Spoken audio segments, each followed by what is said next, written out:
Cat alien girl laughs at humans shedding teeth, then starts collecting his. Jax felt the tearing agony in his shoulder, not the humor in her strange chirping laugh as he tumbled down the magnetic dunes. The impact of the escape pod wasn't graceful, more of a controlled explosion that ripped the ship apart, scattered wreckage across the iron-rich sands of this god-forsaken moon, and left him bruised, bleeding, and stuck halfway out of his seat harness. Then she appeared, tall, impossibly lithe, with eyes like molten gold split by dark, predatory slits. Her skin was the color of twilight, shimmering with faint, complex lines that pulsed with soft blue light. Bioluminescent tattoos, or something stranger. A long, slender tail twitched behind her, and the teeth, when she spoke, revealing a mouth full of needle-sharp incisors and slightly larger canines. It wasn't human. Not even close. She landed light as dust near the wreckage, her head tilted, studying him with that unsettling golden gaze. He swore under his breath, testing his shoulder. Definitely dislocated. Well, fuck me, he muttered. Just another Tuesday. Her head tilted further, one ear pointed and tufted like a lynx's, swiveling. Fuck me? She echoed, her voice a low rumble that resonated strangely in his chest, like a purr amplified by static.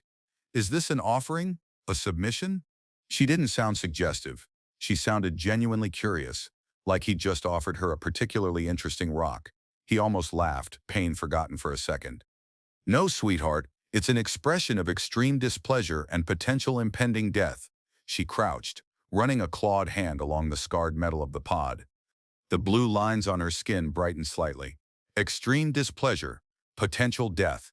Concepts I understand. She looked back at him, her gaze lingering on his face, his exposed arm, the way his teeth were gritted against the pain, and then she laughed. Not a human laugh. A series of rapid, high-pitched chirps followed by a low, guttural rumble. It was the sound of a predator toying with prey. Your oral structure. It is soft, and you speak of shedding? She said, pointing a claw towards his mouth. He must have chipped a tooth during the crash. Felt it loosen earlier. You lose pieces of yourself? Like brittle scales? She chirped again. Pathetic. Yeah, well, better than a mouthful of goddamn needles. Makes eating solid food a lot easier. He shot back, trying to work the harness buckle with his good arm. Mind helping a guy out? Or are you just gonna stand there and admire my dental decay? She didn't move. Just watched him, her tail swaying slowly. The magnetic wind whipped around them, carrying fine red dust that caught in his throat. The air tasted like rust, and something metallic he couldn't place. Her scent, faintly spicy and musky, cut through the dust. Help you, she purred, the sound vibrating the air. You are broken, weak, a morsel the desert will claim. Why would I intervene? She padded closer, circling the wreckage slowly. Her movements were fluid, silent, utterly alien. Every instinct screamed danger. Because maybe, just maybe, I know something you want, he said, forcing a grin he didn't feel. Or maybe you're bored. Or maybe you just like the sound of my charming voice. She stopped circling, her golden eyes fixed on him. Charming voice? She echoed, another potential misunderstanding hanging in the air. He could see the shift in her focus, from simple curiosity about a broken thing to something else. Assessment, predation. Your voice is scratchy, irritating, her tail tip flicked. But know something I want. This is of interest. She stepped closer, her face mere inches from his. He could see the intricate shifting patterns on her skin clearly now, almost like circuitry under glass. He could feel the strange resonance of her presence, a low hum that seemed to bypass his ears and vibrate in his bones. It was like standing too close to a powerful engine, or something alive and terrifyingly potent. What could you possibly know? She challenged, her voice dropping to a whisper that was somehow more commanding than a shout. You, who shed pieces of yourself like autumn leaves. Yeah, well, we grow them back, catface. Try that with your fangs, he retorted, his bravado a thin shield. He finally got the buckle to release, pushing himself free with a groan, clutching his shoulder. He landed awkwardly on the ground, biting back a cry of pain. She watched his struggle, her gaze unblinking. Not pity, not sympathy, just pure, analytical observation. He scrambled away from the wreckage slightly, trying to put some distance between himself and the tangled metal. His vision swam for a second. He saw his reflection in her eyes, A dirty, bleeding mess. The ship I was on, he wheezed, trying to catch his breath. It was carrying sensitive cargo. Information. Things people would kill for. Maybe things your people would kill for. He gambled. He had no idea what her people were like or what they valued. But everyone valued information. Power. Her eyes narrowed slightly. The golden irises contracting. Sensitive cargo. Information. She repeated the words slowly, tasting them. The blue lines on her skin flared brighter, the resonance in the air intensifying. He felt a strange prickling sensation behind his own eyes, like a dull pressure building. You claim knowledge of value? She challenged, her tone skeptical but edged with something else now. Interest. Real interest, not just predatory amusement. Prove it. She took a step towards him, forcing him to stumble back. His shoulder throbbed mercilessly. He needed medical attention, and fast. And she was the only sentient being he'd seen on this desolate moon. Can't exactly access subspace comms with a busted shoulder and no ship, he said, gesturing vaguely at the smoking wreckage. But I got a good memory. And the people who crashed me, they're coming. And they don't leave survivors. That got her attention. The predatory interest sharpened into something colder, more calculating. Others come? She purred, tail now sweeping low over the dust. Seeking you? Or the cargo? She looked back at the wreckage, then out across the barren, magnetic landscape towards the horizon where the twin moons hung like bruised eyes in the sky. Both, probably, Jack said. They're persistent. Xeno-mercenaries? Nasty bastards. They hunt things. People. Information. He watched her carefully. Was she afraid? Curious? Planning to use him as bait? Her expression was unreadable, a mask of feline grace and alien intent. Xeno-mercenaries, she mused. The Hand of Cathar does not tolerate trespassers in the deep sands. The Hand of Cathar? Sounded important? Tribal? Maybe royalty? Great. He'd crashed onto the turf of some alien princess who thought his shedding teeth were hilarious.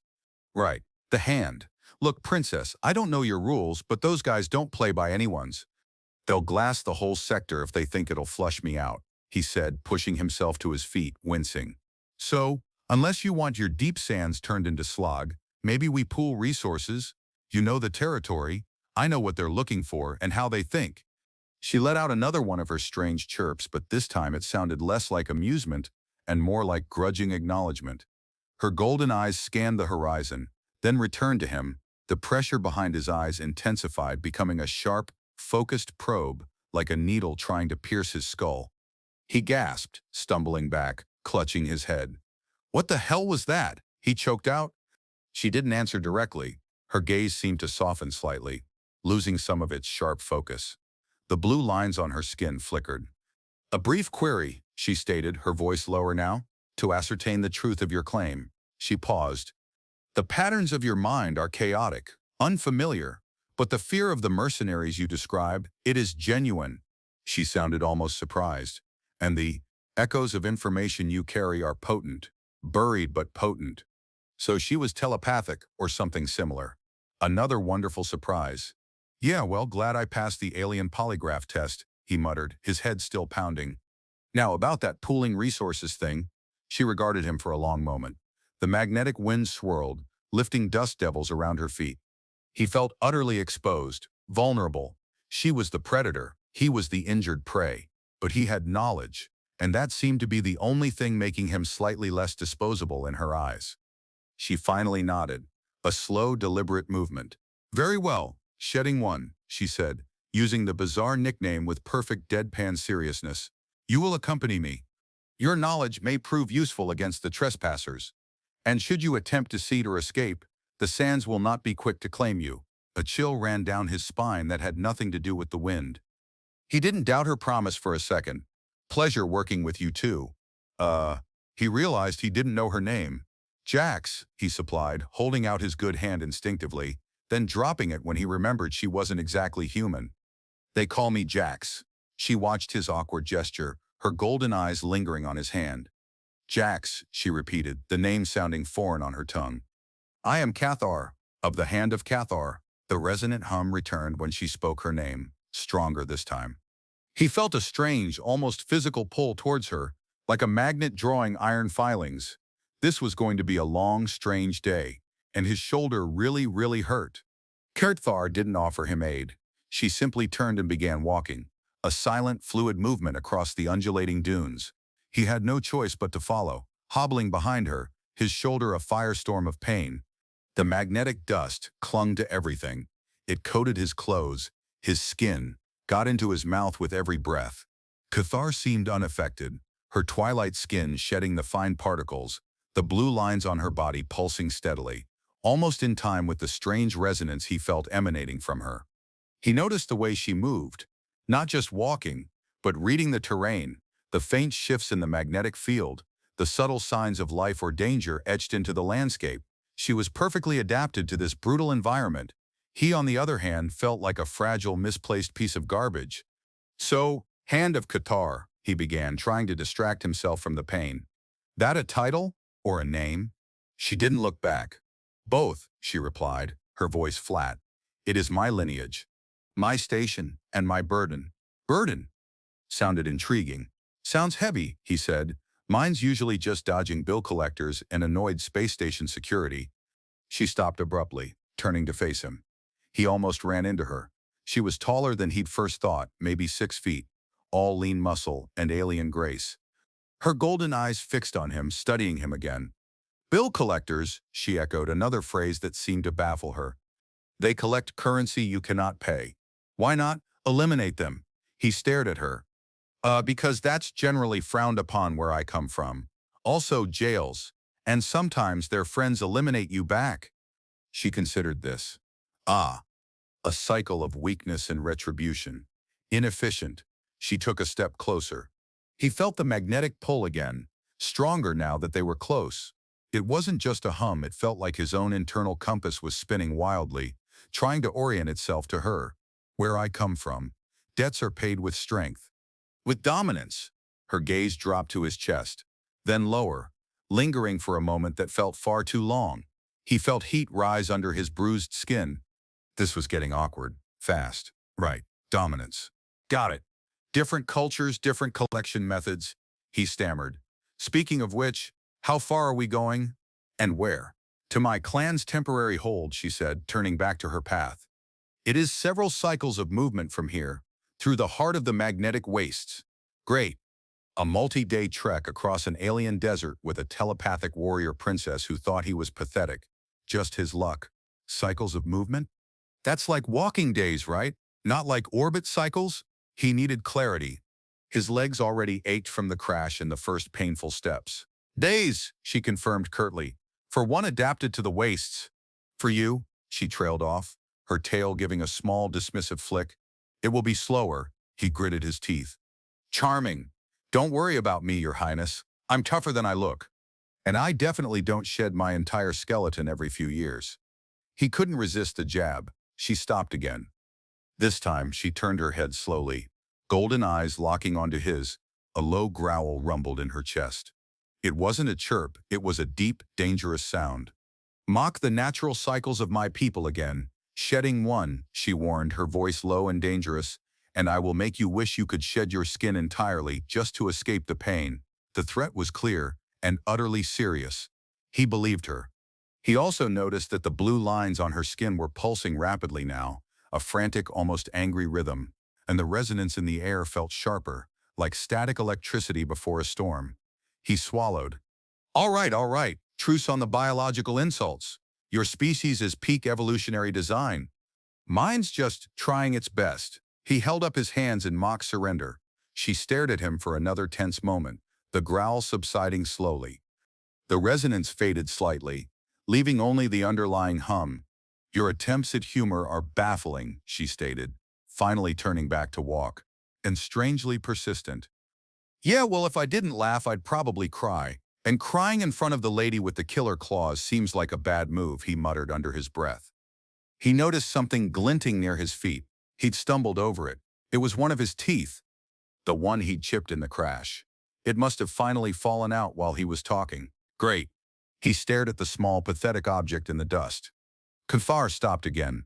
She looked down at what he was looking at. Her golden eyes widened slightly. Not in disgust this time. Something else? Fascination. She crouched down, her tail sweeping the sand. She reached out a clawed hand not towards him, but towards the tiny tooth in the dust. She picked it up delicately, turning it over in her fingers. Her expression was unreadable.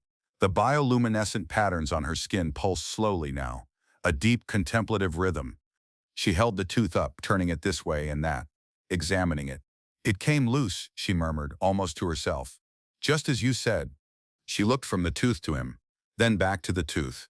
The resonance around her intensified again, but it felt different this time. Less like a probe, more like a strange pull, a connection forming.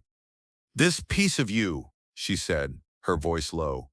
"It carries your essence, a part of your structure separated." She carefully placed the tooth in a small pouch at her belt, one that seemed to be woven from some metallic fiber and pulsed with the same blue light as her skin. He stared at her, dumbfounded. You're keeping it?" he asked. She looked at him, her golden eyes intense. "It is an anomaly," she stated. "A fragment of a fragile structure, freely given."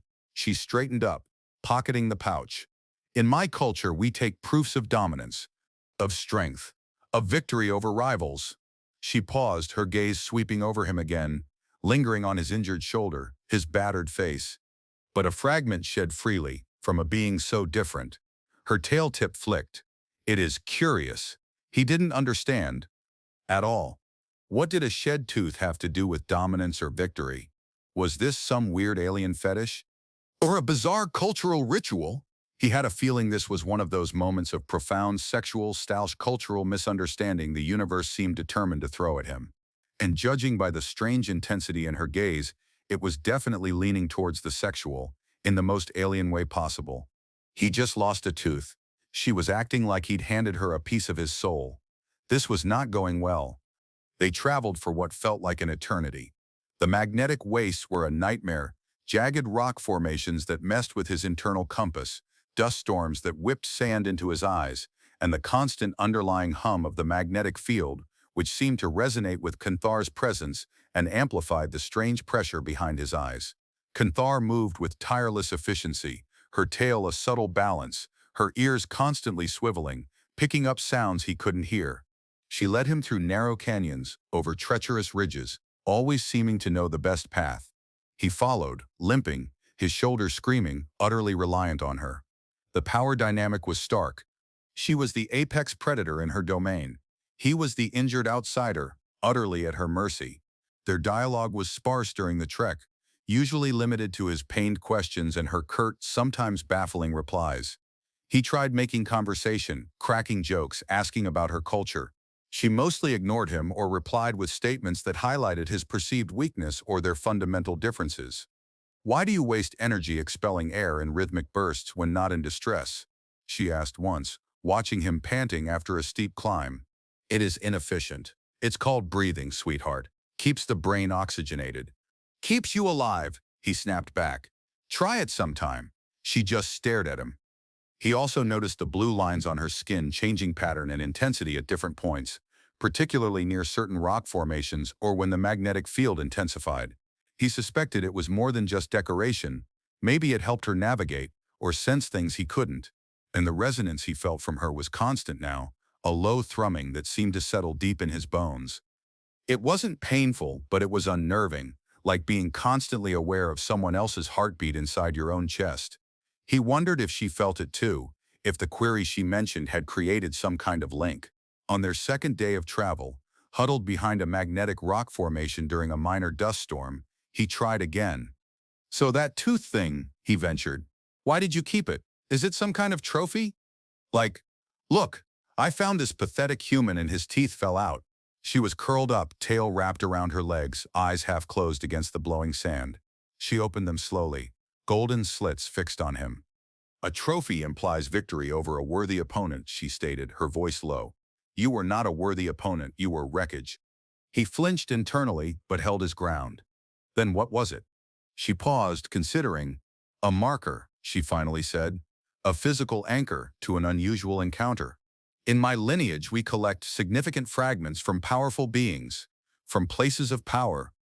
They hold energy." She tapped the pouch at her belt where his tooth resided.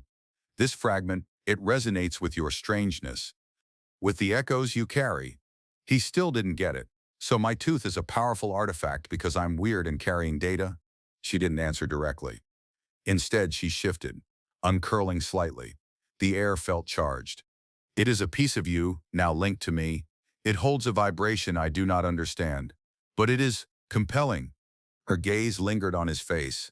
He saw the subtle shift in her expression, the slight dilation of her pupils, the way her ears swiveled towards him. The resonance intensified, feeling less like a hum and more like a magnetic pull directly on his core.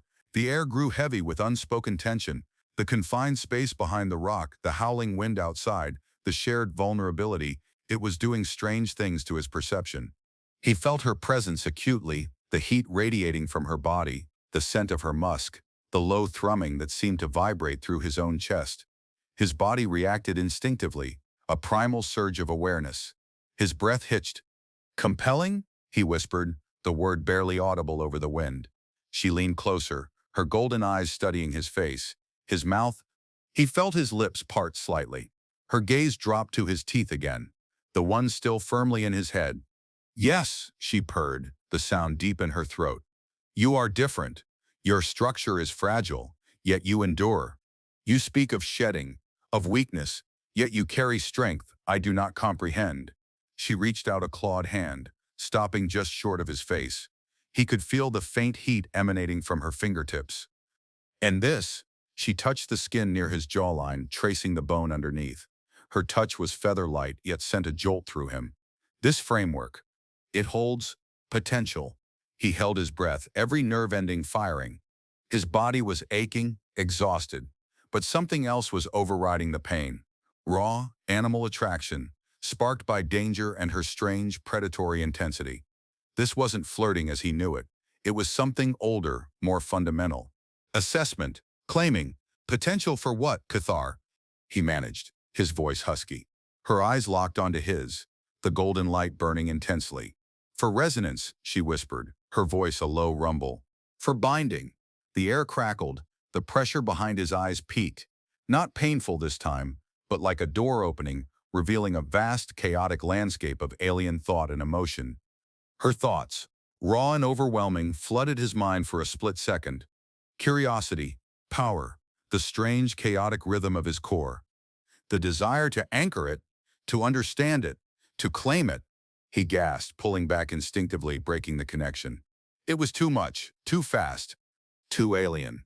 She pulled her hand back as well, her expression shifting back to something guarded, though the intense light in her eyes didn't fade completely. The brief telepathic glimpse into her mind left him reeling. It wasn't just attraction.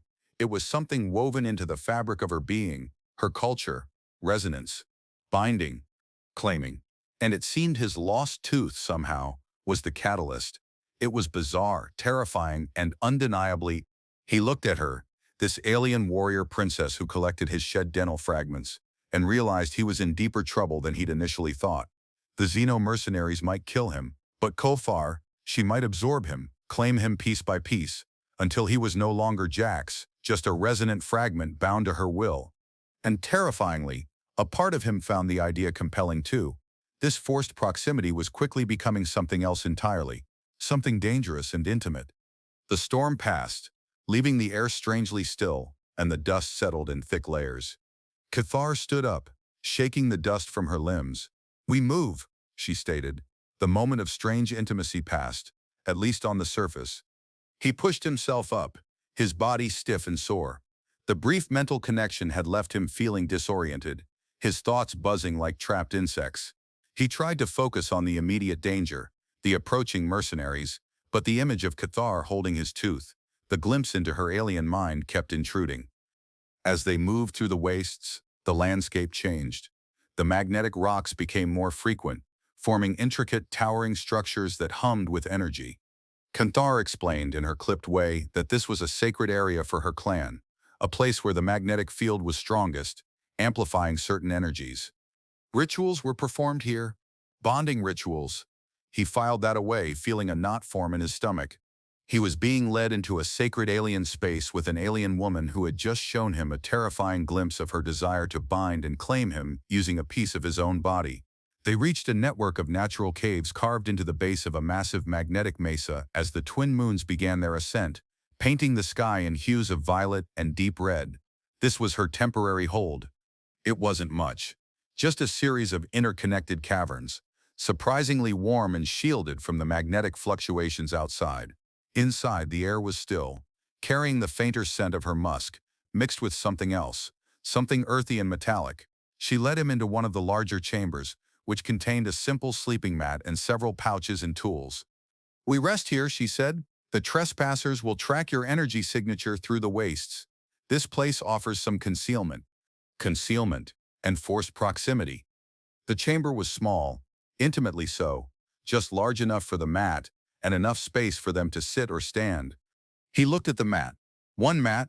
"Ah, okay," he said, trying to keep his voice casual. "Guess we're sharing quarters, cozy." She didn't react to the sarcasm. "Sharing space is necessary for concealment," she confirmed, as if stating a simple fact of physics. She sat on the mat, her movements economical and fluid. He remained standing, feeling awkward and hyper-aware of her presence. The resonance intensified again, pulsing gently now in the quiet space. It felt like a low, steady heartbeat shared between them. "Look, Cathar," he started, deciding to address the elephant in the room, or rather the telepathic cat alien in the cave. "That thing you did earlier, reading my mind and talking about binding, what exactly is going on?" She looked up at him, her golden eyes reflecting the faint light filtering into the cave entrance. "The query was a test of truth," she repeated. "The resonance you feel, it is a reaction." "A reaction to what? Him? The bond? The shed tooth?" He didn't know. "My lineage has a sensitivity to certain energies," she continued, "particularly those linked to unique life forms and places of power." She paused, her gaze sweeping over him again, lingering on his injured shoulder. "Your presence here in these wastes, amplified by the crash and the unusual shedding, it created a strong signature, a resonance unlike any I have encountered." He felt his cheeks heat up. Unusual shedding. She was still fixated on that. "Right. My miraculous tooth-shedding ability. Glad I could provide a scientific marvel for you." He rubbed his shoulder, wincing. "But what does this resonance mean? Is it dangerous?" She considered his question, her tail swaying slowly. "It is not inherently dangerous," she said, "but it is binding. It links our energies, makes each aware of the other's presence and vulnerability." "Ah, great! An accidental telepathic-ish bond triggered by crashing and losing a tooth. Just another Tuesday, indeed." "So we're linked?" he asked. "Like, we can feel each other?" She nodded. "Increasingly so.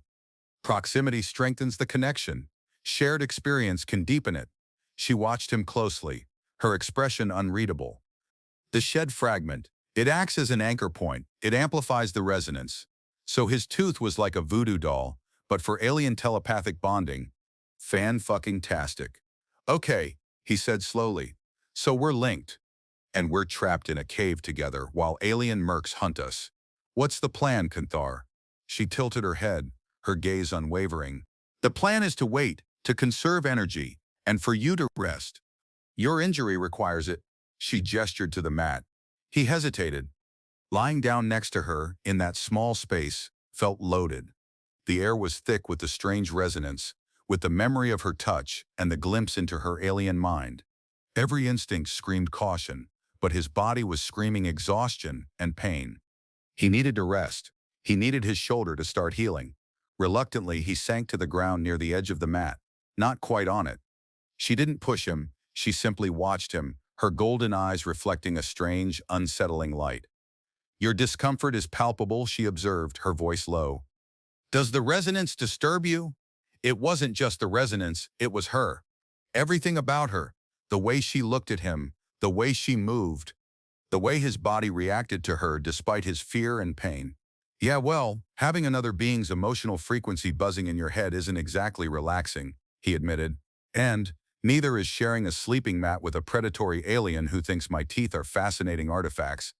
She let out a soft, low purr-like sound. Not the sharp chirp, but something deeper, softer. It vibrated through the air, through the resonance, and settled warm in his chest. "Perhaps you will grow accustomed to it." "Shedding one," she said, her gaze holding his. "The bond deepens with shared intimacy, shared vulnerability." Intimacy.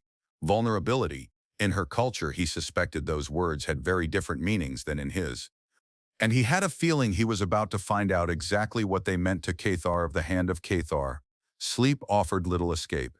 The cave was quiet, but the resonance pulsed steadily, making him acutely aware of Cathar's presence beside him. He could feel the rhythm of her breathing, the subtle shifts in her body heat, and a faint, almost imperceptible vibration in the air that mirrored the pulsing lines on her skin. It was like lying next to a living, breathing, high-powered engine. His injured shoulder throbbed, making finding a comfortable position impossible. He tossed and turned, trying not to make too much noise. At some point in the deep watches of the night, Cathar shifted. She moved closer, her tail brushing lightly against his leg. He froze, his heart pounding. He could feel her warmth radiating against his side, feel the intense focus of her golden gaze even in the darkness. The resonance flared, becoming a soft glow in his mind, reflecting a wave of calm and intense awareness emanating from her. She didn't speak. She simply watched him, her presence filling the small space. He could feel the question in the air, not spoken but projected through the bond. "Why do you struggle? Why do you resist rest?" He sighed quietly. "Shoulder hurts," he murmured, the words feeling inadequate. "Can't get comfortable." She didn't respond verbally. Instead, her hand reached out, moving slowly. He tensed, expecting a painful prod or a dominant claim, but she simply placed her hand gently on his injured shoulder. A wave of warmth spread from her palm deep into the joint. It wasn't a healing warmth, not like medical tech, but something else, calming, soothing the throbbing ache. The blue lines on her skin beneath his clothes pulsed softly against him. He felt a surge of surprise followed by reluctant gratitude. "Thanks," he whispered. Her touch lingered. Her fingers, strong and clawed, lightly traced the line of his collarbone, then the curve of his upper arm. It wasn't medical assessment this time. It felt exploratory, curious, and the resonance intensified, a deep thrumming that settled low in his gut. Her alien thoughts, softer now, less invasive than before, brushed against his mind. Fragile structure, easily broken, yet resilient. Her focus shifted from the injury to his physical form itself. He could feel her alien mind processing the unfamiliar contours of his body, the different textures, the underlying bone and muscle beneath his skin. Her hand drifted lower, tracing his side, the curve of his ribs, the flat plane of his stomach. His breath hitched again. This wasn't just curiosity anymore. The air in the small cave grew thick with unspoken tension, with the electric charge of the bond and her touch. He could feel his body responding, a primal heat building despite his pain and exhaustion. His internal thoughts were a chaotic mess. What the hell is she doing? Is this a prelude to something? A ritual? Is she claiming me? Her hand paused at his hip. She shifted again, pressing closer. The faint scent of her musk became stronger, intoxicating in the close confines. Her golden eyes were wide now, reflecting the faint light fixed on his face. He could feel her own heartbeat through the resonance, a steady, powerful beat that somehow synced with his own frantic rhythm. Her free hand lifted, her fingers brushing his jawline, then tracing the curve of his ear. "Your structure is complex," she murmured, her voice a low purr that vibrated against his skin. "And the resonance, it intensifies when I touch you." His mind felt hazy, overwhelmed by the blend of pain, exhaustion, fear, and burgeoning alien desire. "Is that a bad thing?" he managed, his voice rough. She leaned closer, her face only inches from his. He could see the intricate patterns on her skin, the way they pulsed and shifted, mirroring the intensity of the resonance between them. "Not bad," she whispered, "different. Compelling." Her gaze dropped to his mouth, lingering there. He remembered her earlier fascination with his teeth, her bizarre interest in his shedding. He felt a strange mix of apprehension and morbid curiosity. What would she do? Bite him? Examine his gums? Instead, she leaned in slowly, her breath warm on his lips, carrying her unique scent. He closed his eyes for a second, bracing himself, unsure what to expect. Her lips touched his, not soft like human lips, but firmer, smoother, with a faint, almost imperceptible vibration beneath the surface. It was an alien kiss, tentative yet intensely focused. The resonance flared violently, flooding his mind with a jumble of alien sensations and emotions, the raw surge of instinct, the need to understand, the overpowering pull of the bond, and something else, a strange, fierce protectiveness.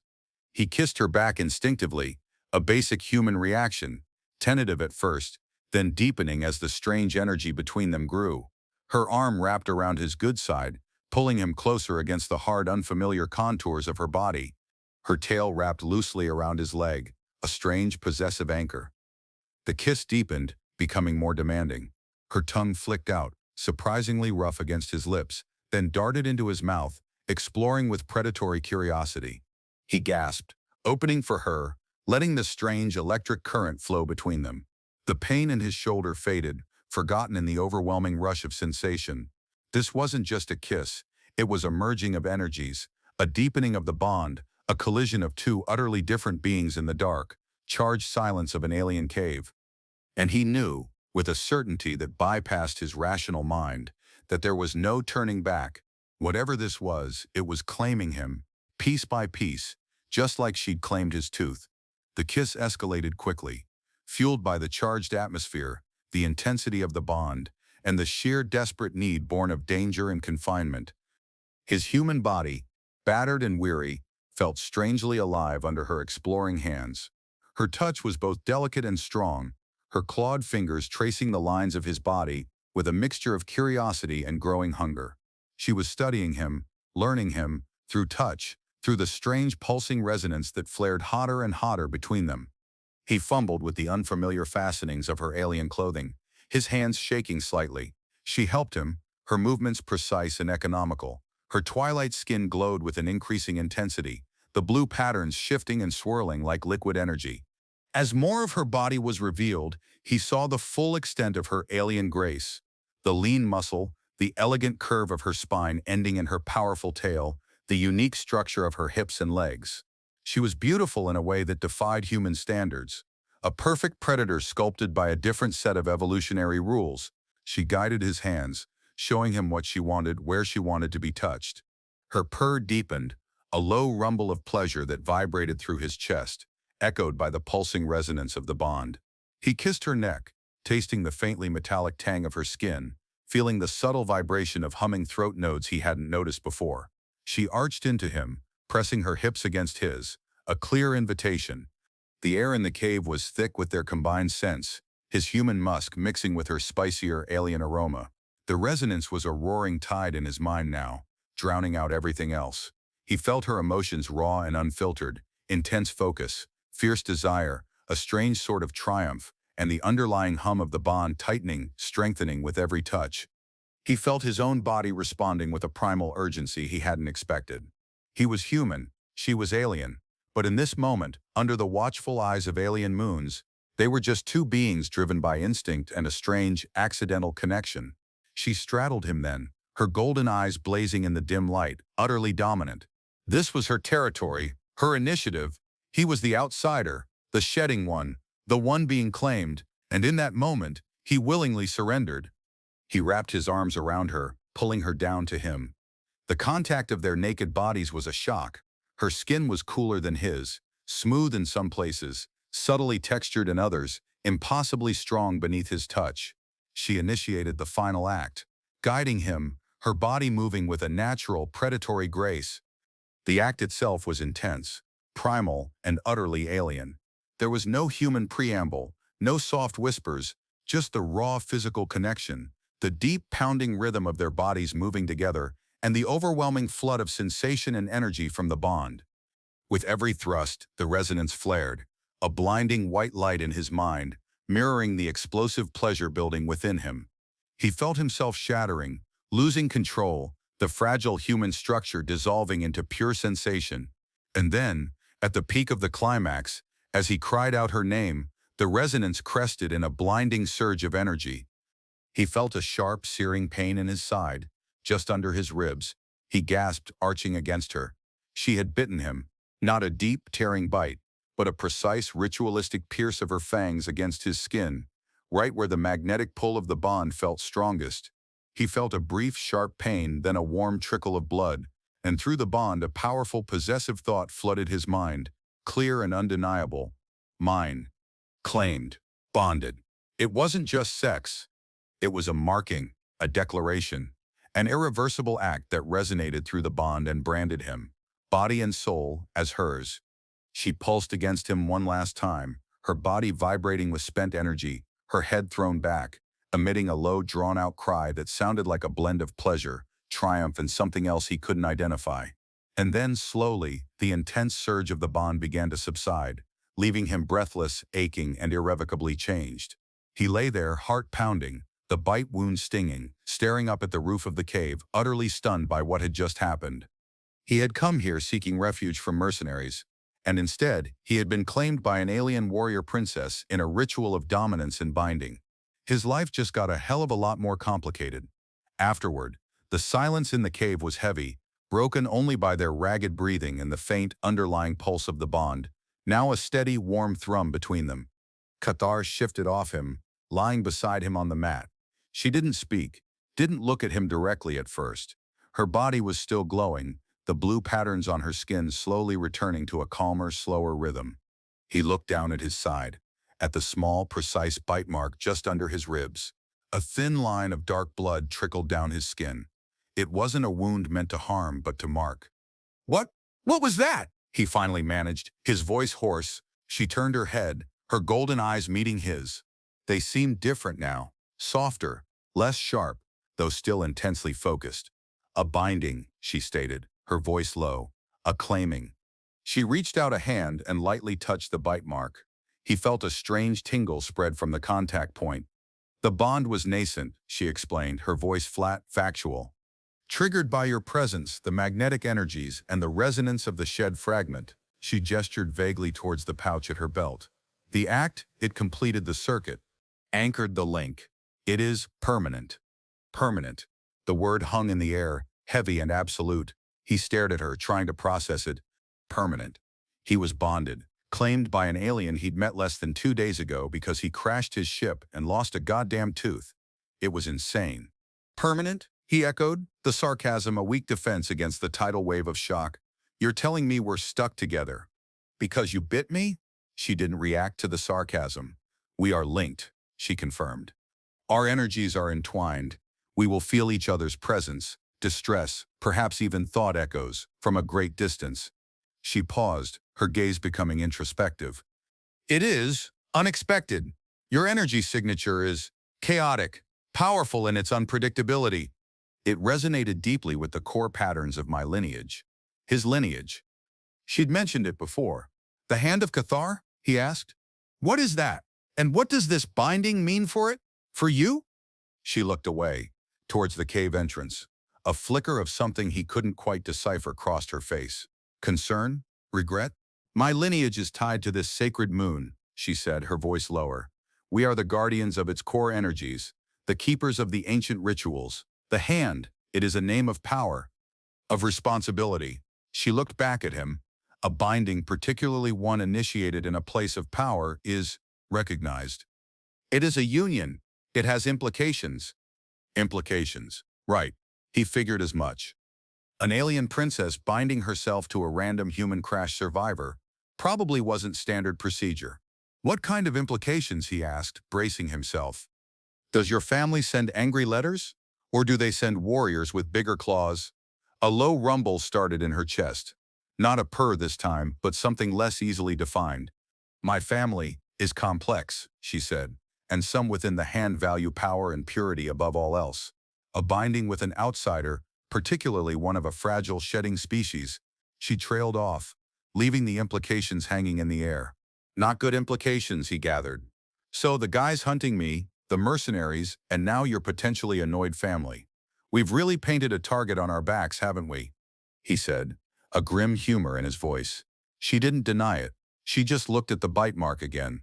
"The bond, it is a new energy signature," she mused. "It may be visible to those who seek us." Visible? Like a glowing beacon? Great, just what they needed. He ran a hand through his dusty hair. His shoulder still ached, but the pain was dulled, replaced by a strange mixture of physical satisfaction, confusion, and a growing sense of intertwined destiny he couldn't escape. He was bonded to this alien woman. He could feel her presence, her emotions, her strange, resonant energy. The sex hadn't just been sex. It had been a ritual, a claiming, an act that had irrevocably altered their paths and escalated the danger tenfold. He looked at Kothar. She was watching him with an intensity that was both unnerving and strangely captivating. The initial predatory amusement and dominance had softened, replaced by a complex blend of possessiveness, curiosity, and something that might, just might, be a nascent form of attachment. She had claimed him, not just physically but energetically. He was a part of her now, anchored by a bite mark and a lost tooth. "So," he said, breaking the silence, "guess I'm not going anywhere now, huh?" She shook her head slowly. The bond would make separation difficult, painful, and foolish. Our strength is greater together against those who seek to disrupt the energies. She was right. He felt it already, the strange pull towards her, the sense of shared vulnerability. Separating now felt instinctively wrong, like tearing something vital. He sighed, a mix of resignation and reluctant acceptance. "All right, Cathar of the Hand of Cathar," he said. "Guess we're in this together now. Bonded by a crash, mercs, and your weird fascination with my dental hygiene." He even managed a weak smile. She didn't smile back, but a subtle shift in her expression, a softening around her golden eyes, suggested she understood the sentiment, if not the humor. The resonance between them pulsed, a silent agreement. The fallout of their unexpected intimacy was here, and it was just the beginning. The morning brought not only the harsh light of the twin moons filtering into the cave, but also the palpable sense of approaching danger. The bond pulsed with a new intensity, carrying not just Cathar's presence but a distinct vibration of alertness, of threat detection. He felt it too, a prickling sensation on his skin, a tightness in his gut. The mercenaries were close. Cathar was already awake, coiled on the mat perfectly still. Her ears were swiveling, her golden eyes fixed on the cave entrance. The blue patterns on her skin were vibrant, flashing with rapid, urgent rhythms.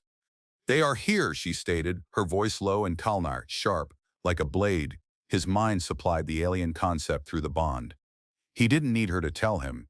He could feel the disturbance in the magnetic field, the alien loudness of their approaching ship or vehicles.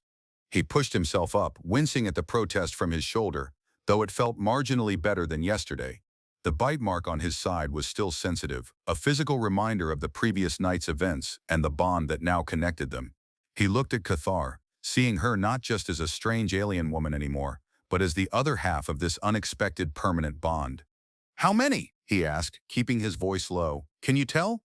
She closed her eyes for a second, the blue patterns on her skin swirling faster. He felt her mind reaching out through the bond, sensing the energies outside the cave. "4 craft," she reported, opening her eyes.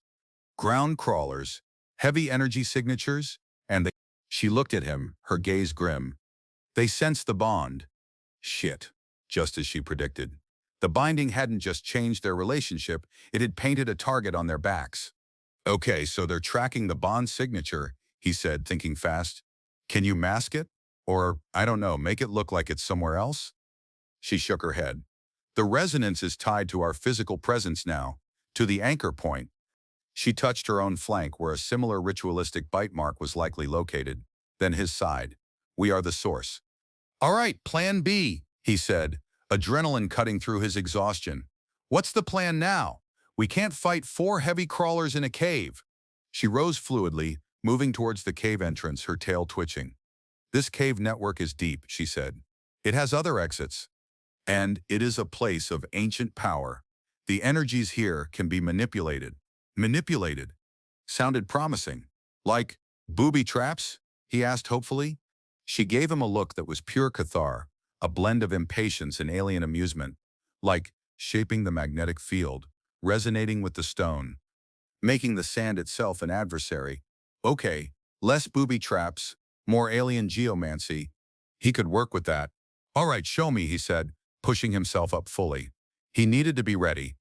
He might not have claws or telepathic abilities, but he had ingenuity, and the information the mercenaries were hunting him for was still bouncing around in his head. Maybe he could use that. As they moved deeper into the cave system, Cathar led him through a labyrinth of tunnels and chambers. The resonance in the air grew stronger here, the magnetic hum almost deafening in places. The walls of the cave seemed to pulse with a faint internal light, mirroring the patterns on Cathar's skin. He noticed that when she touched certain points on the cave wall, The ambient hum would change pitch or intensity. She was indeed manipulating the energies. My lineage has done this for cycles upon cycles, she explained quietly as she worked, her movements precise and focused. We resonate with the moon's core. We shape its energies for protection, for guidance, for ritual. It sounded like a form of living architecture, woven from magnetic fields and alien will. He meanwhile felt the bond pulsing with her concentration, catching glimpses of her alien thought process, complex patterns of energy flow, spatial reasoning tied to magnetic vectors, a deep intuitive understanding of the moon's internal structure. It was fascinating, terrifying, and strangely beautiful to witness from within her mind, through the bond. Suddenly a distant rumble echoed through the caves. The mercenaries were entering the network. The ground vibrated under his feet. The resonance spiked with Cathar's alarm. They are breaching the outer caverns, she stated, her voice taut. Faster than anticipated. They moved deeper, towards what felt like the heart of the mesa. The air grew colder, the magnetic hum intensifying to a painful level. The walls of the cave were covered in intricate swirling patterns of bioluminescent rock formations, all pulsing in time with Cathar and the building resonance. They reached a large central chamber. In the center was a raised platform of dark metallic rock, etched with glowing patterns that matched Cathar's tattoos. This felt like the sacred space. We make our stand here, Cathar declared, turning to face the tunnel they had just come through. She stood on the platform, her body radiating power, the blue lines on her skin flaring like a nova. The resonance is strongest here. I can use it to deter them. Deter them? How? By making their heads explode with magnetic energy? He wasn't entirely sure he wanted to know. He stood beside her on the platform, feeling utterly inadequate. What could he do against armored vehicles and trained mercenaries? He was injured, mostly useless in a physical fight against that kind of force. But then he remembered the information, the cargo. He had knowledge they wanted. Maybe that was his weapon. Another rumble, closer this time. Footsteps, heavy and armored, echoed down the tunnels. The mercenaries were entering the chamber. Cathar stood tall, her golden eyes blazing, radiating a power that felt ancient and immense. He stood beside her, a fragile human anchored to an alien force. The bond between them a tangible line of energy humming in the air. They were together now, permanently. And the universe was coming for them. The mercenaries entered the chamber, their heavy armor clanking, energy rifles raised. They were a mix of species, typical of xeno-mercenary outfits, hulking brutes, spindly insectoids, and one sleek armored figure that looked unnervingly human-sized, likely their commander.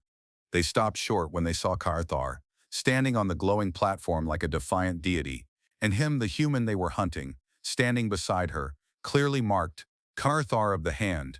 The human-sized mercenary commander's voice echoed through a comm unit, distorted and cold. We have come for the human, and for the artifact he carries. Do not interfere. Cathar let out a low, guttural growl that resonated with the very rock of the cave. He is not an artifact, she stated, her voice amplified by the resonance vibrating with power. He is bonded. Claimed. A part of my lineage. The mercenaries paused, their weapon sights trained on them. There was a ripple of surprise, even disbelief from the group. They clearly weren't expecting her to claim him, let alone publicly. Bonded? The commander scoffed. To a fragile human? This is a mockery of your lineage, Hand. Cathar's eyes narrowed. You speak of things you do not comprehend, trespasser, she snarled. The bond has been forged in power. He is mine. And I protect what is mine. She raised her hands, and the glowing patterns on the platform intensified, projecting a rippling wave of blue energy outwards. The mercenaries staggered back, their armor sparking. This wasn't just light. It was a focused blast of magnetic energy. The human holds volatile data, the commander pressed, recovering quickly. Data that belongs to our employers. Release him, and we will not violate your sacred ground further. The data is irrelevant now, Jax interjected, his voice shaky but firm. He stepped slightly forward, the bite mark on his side throbbing. It's tied to me, and I'm tied to her. You want it? You'll have to go through both of us. And trust me, that's a much bigger problem for you than it is for me. He felt Cathar shift beside him, a flicker of surprise through the bond, followed by something akin to approval. The commander hesitated for a second, processing this. Then his voice turned colder. Then you are both liabilities. Extract them, dead or alive. The mercenaries advanced. Cathar was ready. She didn't charge. She didn't use physical force directly. Instead, she focused her will, her energy, through the platform and the resonating cave system. The magnetic field in the chamber twisted and warped under her command. The mercenary armor, filled with sensitive electronics, began to screech and malfunction. Lights flickered, comms crackled with static, weapons sputtered, but the mercenaries were professionals. They adapted, switching to less sophisticated weapons, trying to shield their tech. The fight was on. Jax couldn't wield magnetic energy, but he wasn't completely useless. He ducked behind a glowing rock formation, keeping an eye on the mercenaries. He could see weaknesses in their formation, predictable attack patterns. He yelled instructions to Cathar, pointing out targets, warning her of flanking maneuvers. His human tactical knowledge combined with her alien power was surprisingly effective. Through the bond, he felt her responding to his input, weaving her energy attacks around his observations.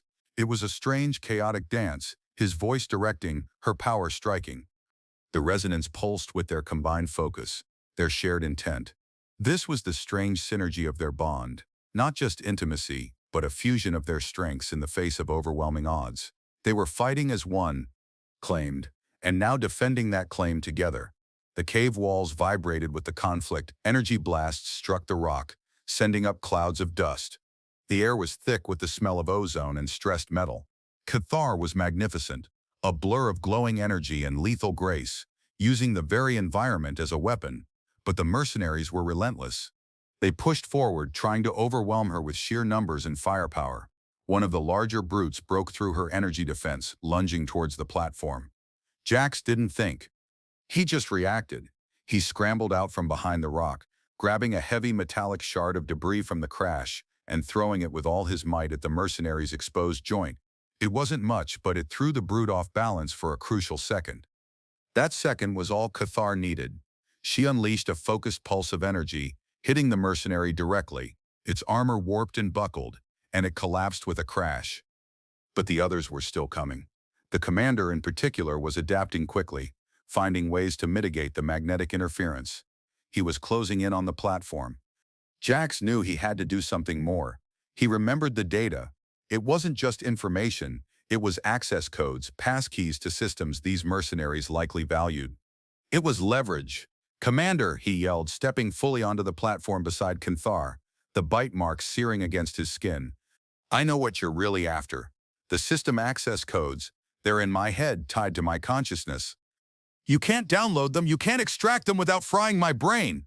And if you kill me, they're gone forever." The commander froze. This was new information. He hadn't anticipated the data being linked to Jax's consciousness, making a simple extraction impossible. "You lie," the commander hissed. "Such methods are unstable." "Try me," Jax challenged, injecting as much confidence as he could muster. "Kill me, and your clients get nothing. Or, we negotiate. You leave, you and your crew walk away. I keep the codes, and I stay here." With Cathar, he felt Catar's surprise through the bond, followed by a surge of fierce pride. He was claiming their bond, their connection, not just defensively, but as a term of negotiation. The commander stared at him for a long moment, calculating. He was a mercenary. He understood profit and loss. Killing them now meant destroying the valuable data. Retreating meant living to fight another day, and perhaps finding another way to get the codes later.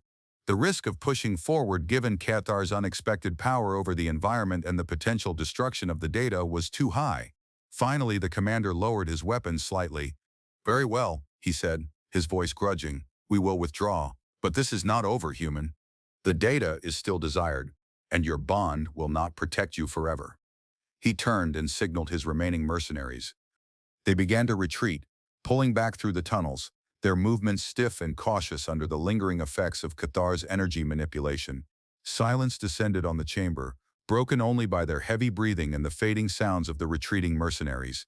Cathar lowered her hands, the intense glow on her skin slowly dimming. The resonance subsided from a roaring tide to a steady, peaceful hum. Jax leaned against a rock formation, his legs shaky, his shoulder aching, but alive. He looked at Cathar. She was watching him, her golden eyes filled with an emotion he couldn't quite place. "You?" Challenge them, she said, her voice soft, almost surprised. You claim the data.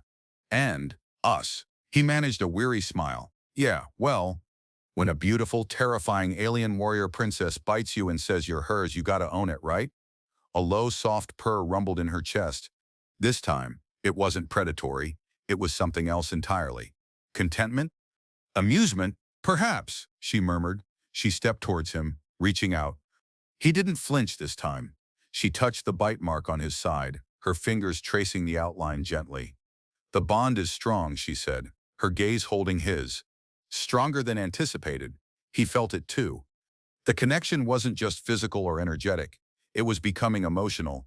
He had faced death with her, fought alongside her, been claimed by her, and in doing so, he had claimed her in return, in his own human way, with defiance and a touch of sarcasm.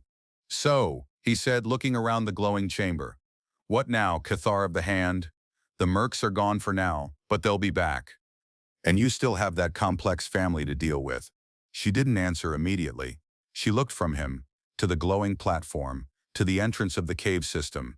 Her tail swayed slowly. Finally she spoke, her voice carrying the weight of ancient ritual and newfound connection. The bond has been witnessed by the sacred energies, she stated. It is valid, recognized by the moon's core. She looked at him again, her golden eyes holding a depth he hadn't seen before. You are not just the human or the shedding one anymore, Jax. You are bonded to the hand of Cathar. She paused, considering. My family, they will have to accept it, or face the resonance of the moon itself. A hint of steel returned to her voice. She was a warrior heiress, after all. And the shed fragment? He asked, gesturing to the pouch where his tooth resided. Does it still matter? She reached down and touched the pouch. The blue light intensified briefly. It was the catalyst, she said. The anchor. It holds a part of your unique energy. It is a symbol of the bond, a testament to the unexpected. She looked at him, and for the first time he saw a hint of vulnerability in her eyes. Perhaps it is no longer just a proof of your strangeness. Perhaps it is a piece of us. A piece of us. The idea settled in his mind, bizarre yet strangely comforting. His lost tooth, a symbol of human frailty, had become the anchor for an alien bond, a symbol of their unlikely union. He, the cynical human survivor, and she, the dominant alien warrior, bound together by circumstance, danger, and a ritual he barely understood. He reached out his hand, not in a human handshake, but simply offering it to her. She looked at it, then slowly reached out her own, placing her clawed hand in his. Her grip was strong, her skin cool against his. The resonance between them surged, warm and steady, a silent promise. It wasn't an easy ending. There were still threats, challenges, entire cultures to navigate. But they faced it together now, bonded, claimed. A strange, resilient piece of something new, forged in the heart of a magnetic desert, anchored by a human tooth. And somehow, against all odds, it felt like home.